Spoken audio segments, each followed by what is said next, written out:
Hey Fusion Leaders, welcome to our Small Group Questions Leaders video. In this video I'm going to go over some of the questions for week 2 in our series, Greater Than.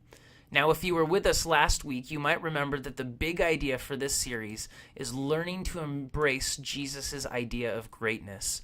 In this series we're all about figuring out what does Jesus mean when he talks about greatness? What does God want from us that will make us great? How can we become great in God's eyes? Because it's very different than greatness in the eyes of the world.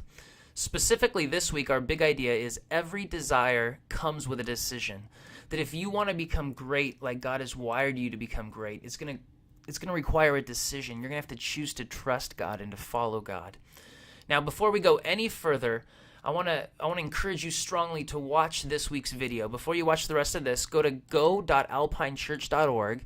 This is the website, go.alpinechurch.org, and you can see this Fusion download section right here, and you can click on that and you can get a link to the video. So go ahead and watch it, otherwise this video isn't going to make as much sense to you. So I'll wait, I'll drink some coffee. Okay, great. Hope you enjoyed the video. So at the beginning of this questions area, I've got some thoughts for you as leaders. Choose questions that are going to help your group. In other words, you don't need to answer every question. I know some of you want to start with question 1 and hit every one and get to the end, but that's not what's important. What's important is choosing questions that fit the personality of your group. Choose questions that are going to speak to the kids who are in your group. Pay attention if your group has a lot of new people, a lot of new Fusion students who've just been coming over the summer, who are just learning what it means to pursue God. Spend a lot of time on those icebreaker questions and the what do I think questions that anybody can answer. If you have a lot of mature students in your group, I still want to encourage you, make your group a place where a visitor could walk in and feel welcome. So spend time talking about those what do I think kinds of things. But then feel free to go deeper if your group is made up of a lot of Alpine students who have been around for a long time. But always make sure that your group is a place where new people feel welcome and where they can pursue God, because this is really, of all the time on a Wednesday, where they're really going to be able to see how pursuing God makes a difference in their life. So I want to encourage all of you to use the icebreaker questions. Now, let me just say, you don't have to use all these questions, and you can add your own questions. I mean, I think that would be great. If I was doing some icebreaker questions, I would add some other ones. I'd probably ask the students, what do you think is great? Who's the greatest person you've ever met? Or when you think of athletes and celebrities and leaders, who would you say is really great? And get them to talk about greatness. And then get to them to talk about desire. Maybe they could share what's a desire that they have in their lives right now. Then the what do I think section is really important.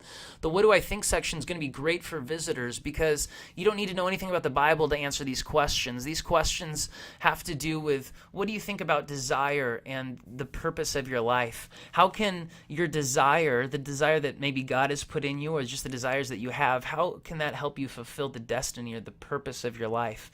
If you have a desire to be great in some area, whether it's sports or school or science or whatever it is, music, how can that help you fulfill your purpose in life? And as Christians, the desires, the godly desires that we have, how can that help us fulfill our purpose? You can talk about, why do you think people are afraid to share their desires? Why do you think people have a hard time pursuing greatness, that they just kind of stop at the level of desire and they never take the next step in order to be great?